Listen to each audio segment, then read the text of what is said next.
दोस्तों, बॉलीवुड पोल खोल के नए एपिसोड में आपका स्वागत है। और भाई साहब, अगर आपने अभी तक मेरा चैनल सब्सक्राइब नहीं किया और करना चाहते हो, आपको लगता है कि मैं बहुत अच्छे वीडियोस बनाता हूं आपके लिए, तो कर लो। नहीं करना चाहते हो तो आपकी मर्जी है, लेकिन आप यकीन कीजिए, अगर आप चैनल सब्सक्राइब कर लोगे तो मज़ा आ जाएगा भाई।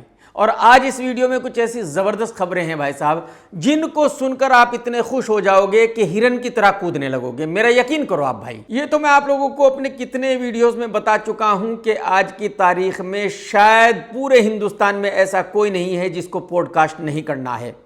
हर आदमी पॉडकास्ट कर रहा है।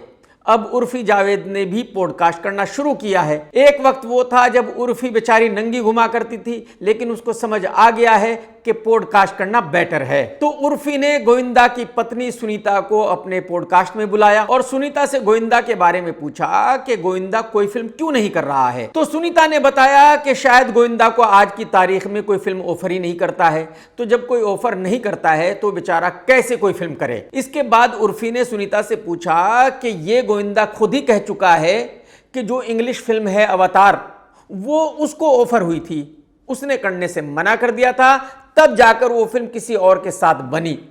तो उस फिल्म को गोविंदा ने मना क्यों कर दिया था जबकि वो इतनी बड़ी फिल्म थी। तो गोविंदा की पत्नी सुनीता ने कहा कि यार, मुझे भी गोविंदा के साथ 40 साल हो गए हैं, मुझे तो पता नहीं कि अवतार का डायरेक्टर कब आया था, कब उसने उसको वो फिल्म ऑफर की थी। मुझे नहीं लगता कि उसको ऐसी कोई भी फिल्म ऑफर हुई थी। वो जो भी कुछ कहता है सब फेंकता है, ऐसे ही हवा में बातें करता है। एक गोविंदा जी का वो मीम बहुत वायरल हुआ था, उन्होंने बोला था एवतार मुझे ऑफर हुई थी। अरे यार, मुझे तो नहीं पता ये कब ऑफर हुई। 40 साल तो मुझे हो गए गोविंदा के साथ। वो एवतार का डायरेक्टर बनूंगा कब आया मुझे नहीं मालूम। नहीं तो इतनी बड़ी मूवी अगर ऑफर हुई है तो गोविंदा जी ने क्यों मना करी? पता हुई भी है कि नहीं, आई डोंट नो ना। कहने का मतलब यह है कि सुनीता ने ऑफिशियली ऑन कैमरा ये कह दिया है कि गोविंदा मेंटली डिस्टर्ब हो चुका है। गोविंदा की समझ में कुछ नहीं आ रहा है कि उसको क्या कहना चाहिए, क्या करना चाहिए। गोविंदा ऐसे ही बकवास करते घूमता है। गोविंदा को अवतार फिल्म कभी भी ऑफर नहीं हुई थी, वो ऐसे ही हवा में बातें करता है पब्लिसिटी के लिए। तो अगर एक पत्नी दुनिया को ऑफिशियली बता रही है कि भाई जो उसका हस्बैंड है वो झूठ बोलता है, तो आप अंदाजा लगा सकते हो कि आगे क्या होने वाला है। मैं आपको बता दूं कि सुनीता पहले ही गोविंदा का सरनेम अपने नाम से हटा चुकी है, क्योंकि सुनीता के मुताबिक गोविंदा बहुत बड़ा पनौती है, उसका नाम भी बहुत बड़ा पनौती है, और यही वजह है कि वो उस नाम को अपने नाम में नहीं रखना चाहती। मैं ये बात भी आप लोगों को कितनी बार बता चुका हूं कि बॉलीवुड में कोई किसी का नहीं है। ना कोई किसी की पत्नी है, ना कोई किसी का हस्बैंड है, ना कोई किसी का भाई है, ना कोई किसी की माँ है, ना कोई किसी का बाप है। यहां सब कुछ कामयाबी के साथ चलता है। अगर एक आदमी नाकामयाब है, फ्लॉप है, तो उसका कोई नहीं है, उसके बच्चे भी उसके अपने नहीं हैं, उसकी पत्नी भी उसकी अपनी नहीं है। आप अंदाजा लगाइए कि आज गोविंदा की इज्जत उसके बच्चे भी नहीं करते। आज उसकी पत्नी भी उसको ऑन कैमरा ऑफिशियली कह रही है कि वो झूठ बोलता है। अगर आज गोविंदा की फैमिली वाले, गोविंदा की पत्नी, गोविंदा के बच्चे भी उसकी इज्जत नहीं करते, उसकी बेइज्जती करते हैं, तो ये सिर्फ वजह है उसकी नाकामयाबी। अगर गोविंदा आज कामयाब होता तो उसके साथ ये लोग ऐसा व्यवहार नहीं कर रहे होते। तो आप जरा सोच कर देखिए कि बॉलीवुड में कामयाबी कितनी जरूरी है। जो आदमी कामयाब नहीं है वो कुछ भी नहीं है। आमिर खान की फिल्म सितारे जमीन पर रिलीज हुई, डिसास्टर हो गई, लेकिन आमिर खान ने अपनी फिल्म को सुपरहिट बता दिया है। मैं इतना खुश हूँ जो अपने 10 सितारे हैं ना, वो इतने एक्साइटेड हैं कि उन्होंने पहली फिल्म की और वो उनकी फिल्म सुपरहिट हो गई। इस फिल्म को रिलीज होकर 6 दिन हो गए हैं और जो इस फिल्म का रियल बिजनेस है वो हुआ है तकरीबन 25 CR, लेकिन आमिर खान ने बढ़ा चढ़ाकर उस बिजनेस को बताया है तकरीबन 70 CR। चलिए जी, जो आमिर खान ने बिजनेस दिया है मैं उसी को मान लेता हूं कि वही सही है, लेकिन इस टिंगू भाई से मैं सिर्फ ये जानना चाहता हूं कि 70 CR पर अगर इसकी फिल्म सुपरहिट हो गई है तो इसका मतलब यह हुआ कि यह उतना ही बड़ा सुपरस्टार है जितना कि राजकुमार राव घसीटा राम। क्योंकि आप सभी अच्छी तरह जानते हैं कि शाहरुख खान की फिल्म डंकी ने 220 CR का बिजनेस किया था। कितना भाई साहब? 220 करोड़ रुपए का, और उस फिल्म को फ्लॉप माना जाता है। तो आमिर खान की फिल्म सिर्फ 70 करोड़ रुपए का बिजनेस करने के बाद अगर सुपरहिट हो गई तो इसका मतलब यह है कि आमिर खान उतना ही बड़ा सुपरस्टार बन चुका है जितना कि विवेक ओबेरॉय। और यह मैं बिल्कुल भी नहीं कह रहा हूं, यह तो आमिर खान खुद ही ऑफिशियली कह रहा है क्योंकि जबकि वो अपनी फिल्म को 70 करोड़ बिजनेस होने पर सुपरहिट बता रहा है। तो मैं टिंकू भाई को मुबारकबाद देता हूं कि वो आमिर खान से घसीटाराम बन गया है। पंजाबी एक्टर दिलजीत की एक फिल्म आ रही है जिसका नाम है सरदार जी 3। उसमें एक हीरोइन को लिया गया है हानिया आमिर, जो कि एक पाकिस्तानी एक्ट्रेस है, और उस फिल्म में पाकिस्तान के और भी 2-3 एक्टर्स को लिया गया है। दिलजीत ने इन सबको इस फिल्म में इसलिए लिया था क्योंकि उसको पूरा यकीन था कि उसकी फिल्म को रिलीज होने से कोई भी नहीं रोक सकता। उसकी फिल्म इंडिया में रिलीज होगी पाकिस्तानी एक्टरों के साथ भी। इस फिल्म को इंडिया के सेंसर बोर्ड ने सर्टिफिकेट देने से मना कर दिया है, यह फिल्म इंडिया में रिलीज नहीं होगी, लेकिन दिलजीत इस फिल्म को ओवरसीज में रिलीज कर रहा है। और यही वजह है कि बॉलीवुड के बहुत सारे लोग भड़क उठे हैं, वो बहुत बुरा भला कह रहे हैं दिलजीत को। उनका कहना यह है कि दिलजीत जो भी कर रहा है वो बिल्कुल गलत कर रहा है, देश के खिलाफ कर रहा है। तो मैंने भी जब फिल्म साइन की थी तब तो सब ठीक था। तो अभी अब सिचुएशन हमारे हाथ में है नहीं, तो बाहर रिलीज करना चाहते हैं तो मैं उनके साथ हूं। पहली बात तो यह कि दिलजीत ने पाकिस्तानी एक्टरों को फिल्म में लेना ही नहीं चाहिए था, लेकिन अगर ले लिया था तो अब उसको इस फिल्म को कहीं भी रिलीज नहीं करना चाहिए, ओवरसीज में भी रिलीज नहीं करना चाहिए। बहुत सारे लोग ये कह रहे हैं कि दिलजीत को बॉलीवुड फिल्मों में काम नहीं दिया जाना चाहिए। बहुत सारे लोग ये कह रहे हैं कि दिलजीत का बायकॉट होना चाहिए, दिलजीत की किसी भी फिल्म को पब्लिक ने नहीं देखना चाहिए। इन्हीं बातों को लेकर दिलजीत को बहुत ज्यादा गुस्सा आ गया है और दिलजीत ने एक वीडियो रिलीज किया है और उसमें कहा है कि मुझे घंटा फर्क नहीं पड़ता अगर बॉलीवुड वाले मुझे अपनी फिल्मों में काम नहीं देते। मैं एक सिंगर हूं, म्यूजिक बनाता हूं और मुझे म्यूजिक बनाने से कोई नहीं रोक सकता। मैं म्यूजिक बनाता रहूंगा और दुनिया को म्यूजिक सुनाता रहूंगा। मुझे काम करना भी नहीं है बॉलीवुड में, मेरे को कोई इच्छा भी नहीं है कि मैं बॉलीवुड में बहुत महान कलाकार बन जाऊं, मेरी कोई ऐसी इच्छा नहीं है। मैं म्यूजिक को प्यार करता हूं और बिना किसी की मर्जी से मैं म्यूजिक कर सकता हूं, बिना किसी सुपरस्टार के कहने से या किसी को इसका काम चलेगा, इसका नहीं चलेगा, इसको गाना मिलेगा, इसको नहीं मिलेगा, ये सब चीजें हमारे पे नहीं चलती। कोई बंदा हमें रोक नहीं सकता है। तो म्यूजिक बनाने से मुझे कोई रोक नहीं सकता है। जब तक मेरा मन करेगा म्यूजिक बनाएंगे, जब तक भगवान चाहेगा म्यूजिक बनाएंगे। और बॉलीवुड में कोई काम मिले ना मिले रत्ती भर परवाह। अपना सीनियर कल्लू भाई अजय देवगन बहुत ही रोमांटिक आदमी है, लेकिन आप देखिए जब ये तब्बू के साथ होता है तो कैसे खुश रहता है।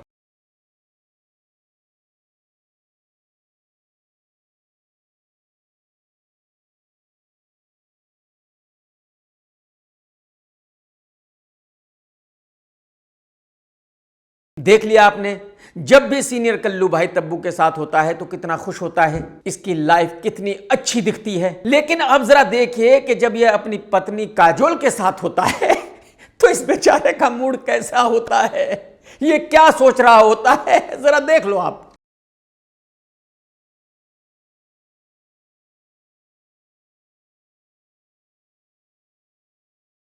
देख लिया भाई साहब आपने, जब ये काजोल के साथ होता है तो कितना टेंशन में होता है और कितना दुखी होता है। तो एक्चुअली ये इस बात का सबूत है कि जब कोई भी आदमी घरवाली के साथ होता है तो उसका मूड कैसा होता है, और जब बाहर वाली के साथ होता है तो मूड कैसा होता है। समझ रहे हो? ये तो मैं आपको अपने पिछले वीडियो में बता चुका हूं कि मेरा गाना आने वाला है, लेकिन जरा आप पोस्टर देख लो भाई साहब। भाई साहब गाना बहुत बढ़िया है, आप यकीन करो। मेरी हो तुम तो बस मेरी हो, जैसी हो वैसी हो तुम तो बस मेरी हो। उदयपुर में कोई एक फ्रॉडिया है जिसका नाम है सिद्धार्थ, और वो उदयपुर में एक ऑफिस खोल के बैठा हुआ है। वो कहता है कि मैं मुंबई की फिल्मों के लिए कास्टिंग करता हूं, और इसी चक्कर में उसने एक फ्रांस की लड़की को भी बेवकूफ बनाया। उसको कहा कि मैं बहुत बड़ा कास्टिंग डायरेक्टर हूं और मैं आपको बड़े बड़े एड्स में काम दिला दूंगा, और यही सब लारे लप्पे देकर उस लड़की को बेवकूफ बनाकर उस लड़की के साथ जबरदस्ती गलत काम किया। उसके बाद वो सीधी पुलिस स्टेशन गई और FIR कर दी और पुलिस ने इस भाई को अरेस्ट कर लिया है। वैसे ही आज की तारीख में दुनिया भर में इंडिया का नाम इतना खराब है कि अमेरिका ने भी अपने सिटीजन्स को कहा है कि कोई भी लड़की हिंदुस्तान अकेली ट्रेवल ना करे, क्योंकि वहां क्राइम बहुत ज्यादा बढ़ गया है। और अब इस घटना के बाद इंडिया का नाम और खराब होगा। बॉलीवुड में बहुत सारी संस्थाएं हैं, जैसे कि प्रोड्यूसर्स की एक संस्था है, डायरेक्टर्स की एक संस्था है, इस तरह से बहुत सारी संस्थाएं हैं। ऐसी ही एक संस्था का नाम है फिल्म फेडरेशन, और उसके सेक्रेटरी है बीएन तिवारी। बीएन तिवारी ने कहा है कि दिलजीत ने बहुत बड़ा पाप किया है पाकिस्तानी एक्टरों को इंडिया की फिल्म में लेकर। बीएन तिवारी का यह भी कहना है कि दिलजीत और भी बड़ा पाप कर रहा है इस फिल्म को ओवरसीज में रिलीज करके। तिवारी साहब का कहना यह है कि दिलजीत ने जो ये पाप किया है इसके लिए उसको माफ नहीं किया जाएगा, उसको बैंड किया जाएगा। आगे से दिलजीत को बॉलीवुड की किसी भी फिल्म में नाकाम करने दिया जाएगा और ना ही दिलजीत की किसी फिल्म को रिलीज होने दिया जाएगा। लेकिन मैं चैलेंज के साथ तिवारी साहब से कहना चाहता हूं कि भाई साहब, दिलजीत को बैंड करना तो बहुत दूर की बात है, आप उसके ड्राइवर को भी बैंड नहीं कर सकते, यह मैं फुल कॉन्फिडेंस के साथ कह सकता हूं। तिवारी साहब, मैं आपको बताना चाहता हूं कि दिलजीत फिल्म बॉर्डर 2 कर रहा है और उसका मेन हीरो कौन है? सन्नी देओल। और सन्नी देओल खुद ऑफिशियली कह चुका है कि वो पाकिस्तानी एक्टरों को सपोर्ट करता है अगर वो इंडिया की फिल्मों में काम करते हैं। तो मुझे आप बताइए कि बॉलीवुड में किसकी औकात है जो दिलजीत को सन्नी देओल की फिल्म से निकाल देगा? आपकी औकात है? आप सन्नी देओल की फिल्म को रिलीज होने से रोक दोगे? आप दिलजीत को बैंड कर दोगे? आप सन्नी देओल के खिलाफ चले जाओगे? आपको ऐसा लगता है? अरे भाई साहब, क्यों फेंक रहे हो? और तिवारी साहब, मैं आपको बताना चाहता हूं, दिलजीत की दूसरी फिल्म है नो एंट्री 2, बोनी कपूर उसका प्रोड्यूसर है। क्या आप उसको उस फिल्म से निकाल दोगे? क्या आप दिलजीत की उस फिल्म को रिलीज नहीं होने दोगे? ये पॉसिबल है? आप मुझे बताइए। और जो दिलजीत ने वीडियो रिलीज किया है और कहा है कि मुझे घंटा फर्क नहीं पड़ता अगर बॉलीवुड वाले मुझे अपनी फिल्मों में नहीं लेते, तो बिल्कुल उसने सही कहा है। बॉलीवुड वाले उसको अपनी फिल्मों में मजबूरी में लेते हैं। जब इनको कोई नहीं मिलता तब ये दिलजीत के पास जाते हैं और उससे कहते हैं कि भाई हमारी फिल्म कर दे। नो एंट्री में कौन है? बटला वरुण धवन, जिसके साथ किसी एक्टर को काम नहीं करना। गेंडा अर्जुन कपूर, जिसके साथ किसी एक्टर को काम नहीं करना। तो बोनी कपूर और डायरेक्टर अनीस बज्मी क्या करते? जब उनको कोई नहीं मिला तो दिलजीत के पास गए और उससे कहा कि भाई साहब आप हमारी फिल्म में काम कर लो। यानी कि मजबूरी में ये लोग उसके पास गए। तो उसको फिल्म से कैसे निकाल देंगे? फिल्म से निकालेंगे तो फिल्म बंद हो जाएगी, फिल्म बनेगी नहीं, बात ही खत्म। तो ये पॉसिबल ही नहीं है कि दिलजीत को फिल्म से निकाल दिया जाए। यही हुआ फिल्म बॉर्डर 2 के साथ। उसमें कौन है? सन्नी देओल और बटला वरुण धवन।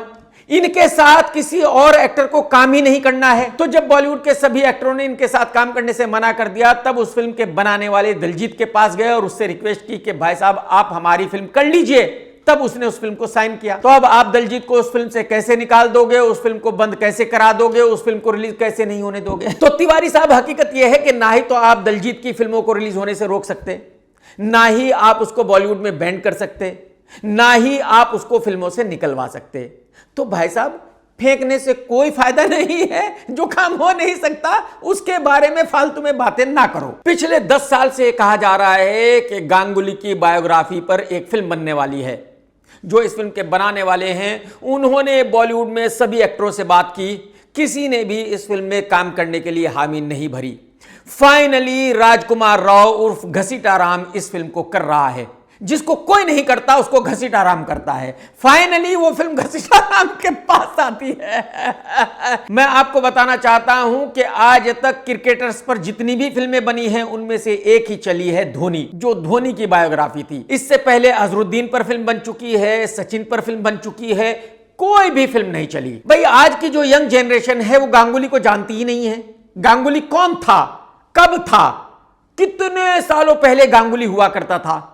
तो जाहिर सी बात है आज किसी को भी ये क्यों जानना है कि गांगुली कौन था, उसकी कहानी क्या थी और उसकी कहानी क्या है और वो क्या कर रहा है। और चलिए मैंने मान लिया कि अगर रणबीर कपूर गांगुली प्ले कर रहा है तो फिर भी लोग देखने जाएंगे कि भाई रणबीर कपूर ने कौन सी फिल्म की है। घसीटा राम अगर गांगुली का रोल अदा कर रहा है तो किसी को क्या जरूरत पड़ी है उस फिल्म को देखने की। तो मैं गारंटी के साथ कह सकता हूं कि फिल्म शुरू होने से पहले ही डिजास्टर है, फ्लॉप है। इस फिल्म को डिजास्टर होने से कोई बचा नहीं सकता। दिलजीत ने अपने एक इंटरव्यू में कहा है कि जब वो मेट गाला पर गया तो उसके पास प्रियंका चोपड़ा आई। उसने कहा कि मैं दिलजीत यही हूं, अगर तुम्हें किसी भी चीज की जरूरत है तो मुझे बताना, आपको फौरन वो चीज मिलेगी। तो दिलजीत का कहना यह है कि प्रियंका चोपड़ा उसका बहुत ही सम्मान करती है और यही वजह है कि प्रियंका ने उसको यह सब कहा था।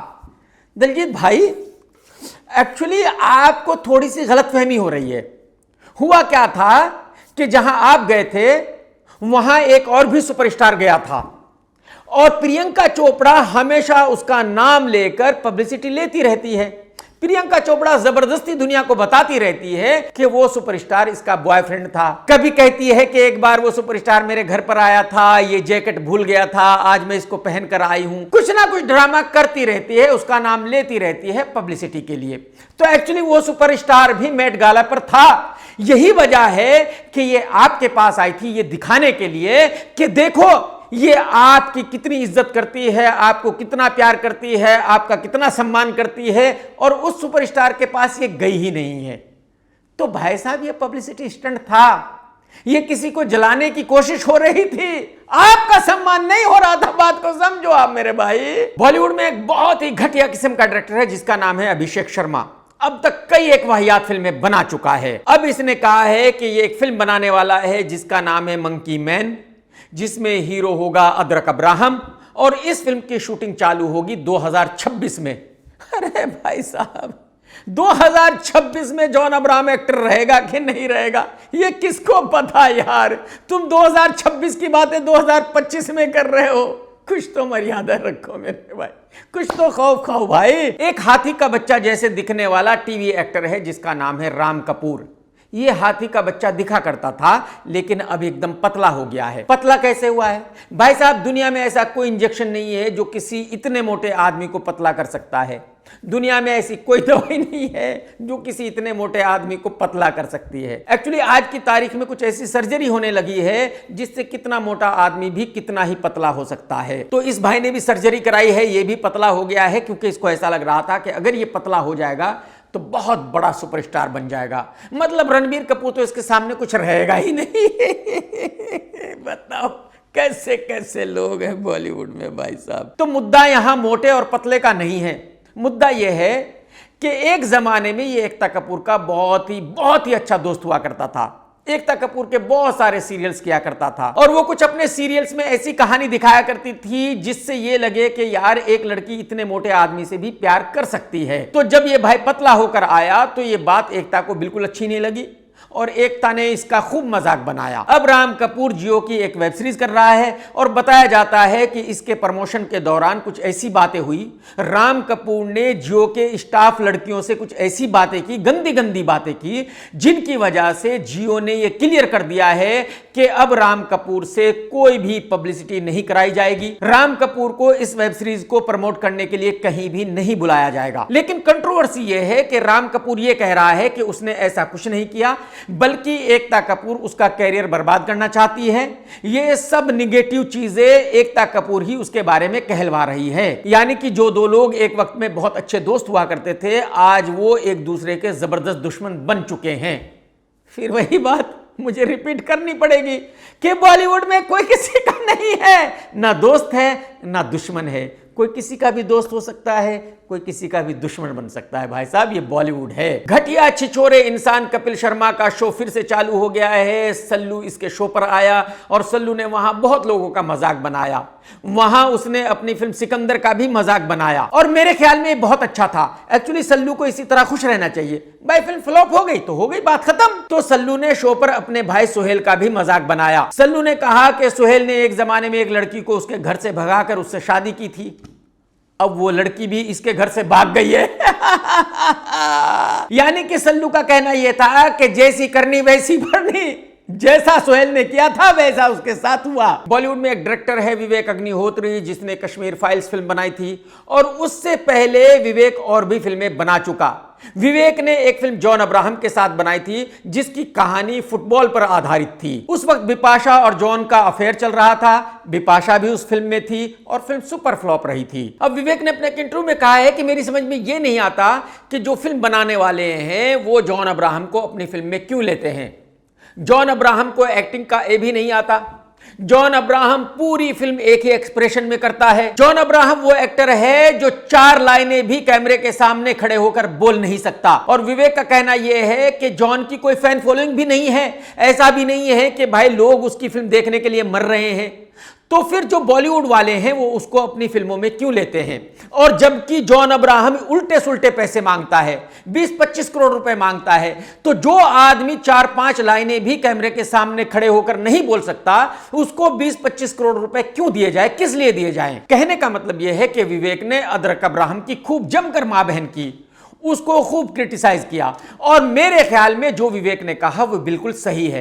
यह तो दुनिया जानती है कि अदरक अब्राहम को एक्टिंग नहीं आती, यह तो दुनिया जानती है कि अदरक अब्राहम 4 लाइनों के डायलॉग्स कंटिन्यू नहीं बोल सकता, यह तो दुनिया जानती है कि अदरक अब्राहम पूरी फिल्म एक ही एक्सप्रेशन में करता है।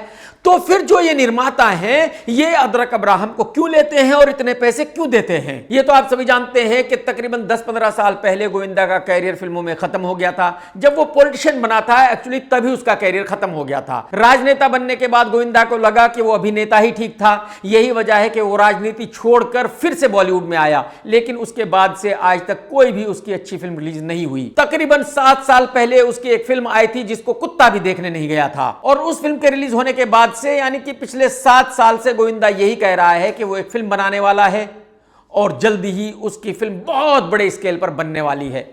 अब गोविंदा ने उस फिल्म के लिए अपना लुक दुनिया को दिखाया है एक वीडियो रिलीज करके, आप भी जरा देख लीजिए।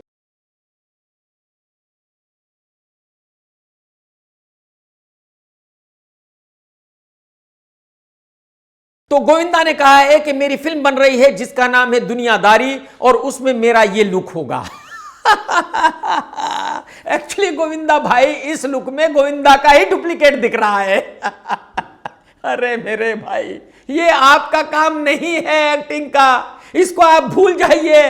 कभी आप एक वक्त में बहुत बड़े स्टार थे, मैं मानता हूं, लेकिन भाई साहब जो आपकी पत्नी कहती है, जो आपके बच्चे कहते हैं, वो बिल्कुल सही कहते हैं। आपका करियर खत्म हो चुका है, अब आपका फिल्मों में कुछ भी होने वाला नहीं है। मैं पिछले 7 साल से सुन रहा हूं भाई साहब कि आप ये फिल्म बनाने वाले हो दुनियादारी, आज तक तो नहीं बनी, आगे और 7 साल भी नहीं बनने वाली, क्योंकि बॉलीवुड में ऐसा पागल प्रोड्यूसर कोई भी नहीं है जो आपके साथ फिल्म बनाएगा, जो आपकी फिल्म में पैसे लगाएगा। तो जब कोई पैसे नहीं लगाएगा तो फिल्म कैसे बनेगी? आपके पास इतने पैसे हैं नहीं कि आप अपने पैसों से फिल्म बनाओगे। तो भाई साहब ये बड़ी बड़ी बातें करना बंद कर दीजिए। आप जो गाने बनाते हो वही ठीक है, गाने बनाते रहो, लड़कियों को घुमाते रहो, ऐश करते रहो, बात खत्म। सुनीता जी तो चली गई है, वो तो आने वाली है नहीं अब। दोस्तों, सोनाक्षी की एक फिल्म आ रही है जिसका नाम है निकिता रॉय। इसमें अर्जुन रामपाल भी है, परेश रावल भी है। ये पूरी फिल्म लंदन में शूट की गई है और इसी फ्राइडे को रिलीज होने वाली है। मैं इस फिल्म को देखूंगा, रिव्यू करूंगा, आपको बताऊंगा कि ये फिल्म कितनी अच्छी है, कितनी बुरी है। लेकिन मैं आपको बताना चाहूंगा कि इस फिल्म का डायरेक्शन किया है सोनाक्षी के भाई ने, और इस फिल्म के निर्माता है निक्की भगनानी, यानी कि वासु भगनानी जी के भतीजे। एक पोतड़ों की बिगड़ी हुई लड़की है जिसका नाम है अपूर्वा। आप में से बहुत सारे लोग जानते होंगे, बहुत सारे लोग नहीं भी जानते होंगे।